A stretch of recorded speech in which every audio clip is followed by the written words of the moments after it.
Peut-on mesurer l'épaisseur de l'amour chrétien à l'aune du sacrifice absolu? C'est à cette vertigineuse question que répond l'écrivain et théologien Monseigneur Isaac Jogaglo ce 10 juin à l'OCDI à travers son premier ouvrage.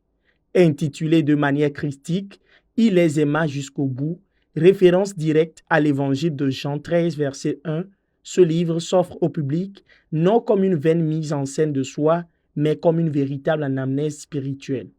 Une occasion unique pour les fidèles de plonger dans le jardin secret d'un homme dont le destin ecclésial ne cesse d'étonner, à commencer par lui-même. Au cœur de cet événement solennel, l'auteur a pris la parole pour expliciter la genèse et la moelle épinière de son livre.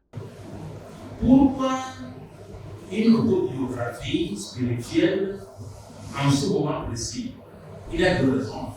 La première raison, c'est que je veux rendre grâce au Seigneur.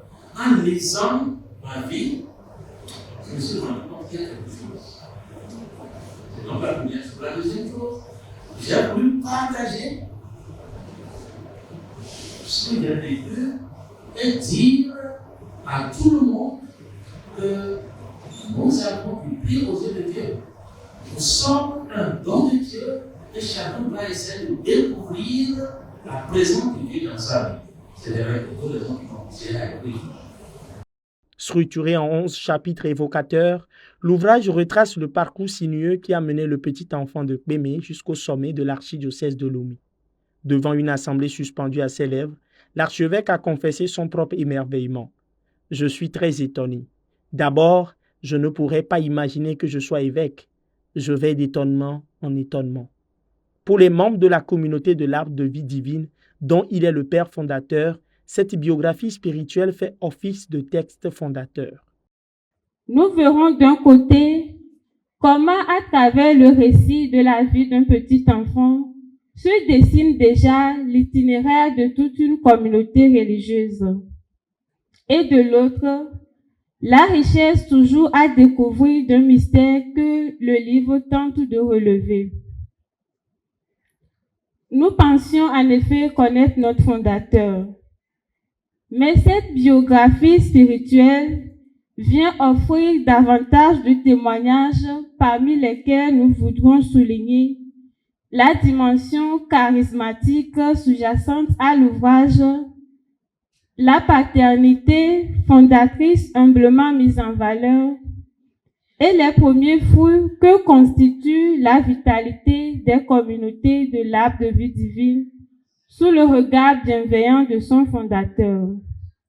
L'un des moments forts de l'événement a résidé dans le dialogue intellectuel et pastoral avec les grands témoins de la cérémonie. Interrogé sur la place des faiblesses humaines dans la vocation, Monseigneur Gaglo a livré une clé de lecture anthropologique majeure. La fragilité n'est pas un accident de la vocation, elle fait partie de son histoire. Citant Moïse, Jérémie ou encore Saint-Pierre, il a rappelé que l'Église n'attend pas des leaders parfaits mais des serviteurs vrais. Répondre à sa vocation, ce n'est pas seulement accomplir une mission, c'est grandir en humanité. Au-delà de la confidence intime, l'ouvrage pose un regard lucide sur l'avenir de l'Église, notamment à travers le prisme du synode sur la synodalité. L'auteur y plaide vigoureusement pour un devoir de rattrapage concernant la formation des laïcs. Pour éviter l'écueil du cléricalisme, le prélat insiste. Il faut descendre sur le terrain, se mouiller et armer les fidèles grâce à une maîtrise solide de la doctrine sociale de l'Église.